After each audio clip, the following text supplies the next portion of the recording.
The Democratic Alliance has reiterated its opposition to the broad-based black economic empowerment policy. The party argues that the policy favors the politically connected, while some small and medium businesses are left in the dark due to what it says are costly criteria. DA leader John Steenhuisen addressed a media briefing earlier, outlining the party's stance on a number of policies. Well, let's unpack some of the issues that were raised during that briefing earlier. I'm joined now by political analyst Dr Imraan Buccus. A very good afternoon to you, Dr. Buccus. Thanks very much for your time. Just your reading of what John Steenhuisen, flanked by the ministers who serve with him in cabinet, were trying to do or communicate there. Hi, Vio. Thanks for having me. I'm struggling a little to hear you, but I caught the question. I think in part what the DA is calling for is a scrapping of the dialogue. But, I want to take us a little bit back. I know we've been caught in this frenzy about a dialogue, but I think if we sit back and think about it carefully, for me, the more fundamental question is, why do we need a dialogue? And the idea is we need to get to know what people are saying. We need to canvass views. But, have we not done that already? Is there not sufficient participatory research? Are there not enough polls? There's public participation that takes place in terms of hearings, in terms of submissions. I think, in my view, whether or not we have a national dialogue is in many ways besides the point. The more fundamental question is about the instrumentalization of what we're talking about, the implementation. And I think that's where we're lacking. That's where there's a lack of trust in government, etc. But of course, we know here that the DA has its own nefarious, perspective to this. It's using it for political mileage. It's part of the GNU. So in many ways, it doesn't want the stigma of the entire process. But all in all, I think, we've been overwhelmed by this frenzy of dialogue, but perhaps we needed to rethink whether we need a dialogue at all.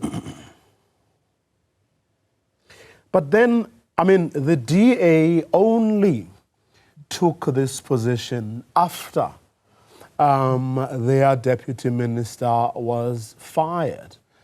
Which then calls into question as to whether, just how genuine, their opposition is to the dialogue.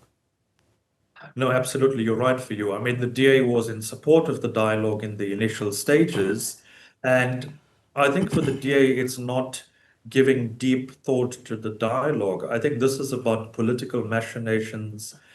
This is about the DA thinking of itself not entirely as part of the GNU, but also thinking of itself in terms of its position as a opposition party. So I think this is a tit for tat, wanting to find its place and resulting, therefore, in the ANC thinking of broadening its partners in the GNU. So I think you're right. The DA's position is in some ways not a principled one, but one linked to the political machinations of our national politics.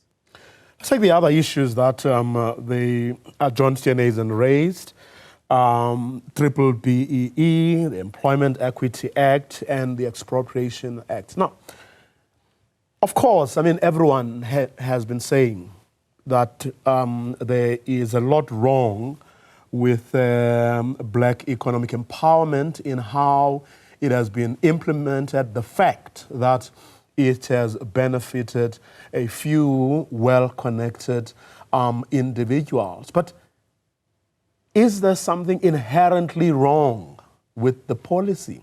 Forgetting for a second how it's been implemented over the past 30-odd years. Well, Vio, I think that's a good point to raise. So, it's also about context. I think in the early years of our democracy, the idea of BEE or empowerment is certainly not foreign to post-colonial, post-apartheid governments. I mean, one of the fundamental objectives of a post-colonial state is to swell the black middle class, is to create an industrial class. And I think BEE speaks directly to that. But some 3 decades later, perhaps we do need to think about, what have been the real successes. Have people who've been, benefited from BEE, how have they contributed to the economy? Has there been, some sort of paradigm or policy orientation for them to reinvest in the economy? Or is this just about, looting the public purse, getting the money, becoming industrialists, and not contributing to a highly unequal society? And I think, and there's also academic literature to talk to this. The idea is when you have empowerment policies, supposedly to address poverty and inequality, it also gives rise to really violent networks, criminality, because there's this huge contestation for access to the public purse, for tenders, for access to all of these BEE deals. And I think what's missing from this is not the idea that you need economic affirmation, but the idea is how does this connect to redistribution? How does this connect to addressing those who are at the base of the social strata? Because like we've said a million times, it's benefiting the elite, if you like, it's benefiting those in the middle classes and at the upper end of our social strata. So in principle, we do need affirmation, but I think the way, Black economic empowerment is panning out is where it's problematic. Because, I mean, what I find a bit problematic about their stance or argument over the years that absent in their argument has been talking about redress, talking about correcting the wrongs of the past. Because can you really talk about opposition to Black economic empowerment without talking about redress and about correcting the wrongs of the past? Oh, absolutely. You have to correct the wrongs of the past, especially in a society with the horrid history that we have, with the history of inequality, etc. And therefore, we talk about racial capitalism and not just racism because, South Africa was built on the back of Black labor. It was about, using Black labor to prop up a white population and to prop up a white middle class. And of course, BEE and its related policy have had significant success. If you think about the Black middle class today, depending on whose work you read, I think a number of people look at the work of Roger Southall, and the Black middle class is between 5-6 million, and that's really significant, but also insignificant. Significant because it has outnumbered the white middle class. Insignificant because in a country of, a majority Black population, 5 to 6 to 7 million is a small number. So, of course, you need to address the inequality of the past. Of course, you need to focus on redress. But in all of this, while I'm saying the extent to which we've created this Black middle class and the Black middle class explosion is not sufficient, but I think it's been significant. What has been completely missing is the extent to which people at the lower end of South African society have been affirmed. And I think in part people talk about economic policy in the early years. You had democratization, but you also had a liberalized economy, and that had a devastating impact on poor people.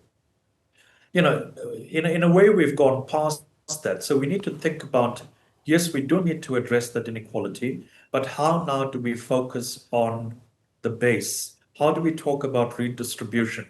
How do we talk about getting education right? How do we talk about getting basic things like transportation so people can go out and find work? How do we talk about social welfare? Yes, I know people are going to say we have the most extensive social welfare program on the continent by far.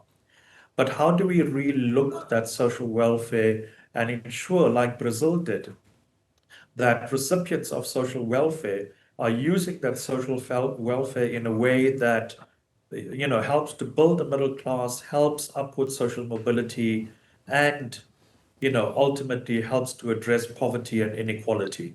So I think those are the issues and those are the disconnects that we need to be addressing.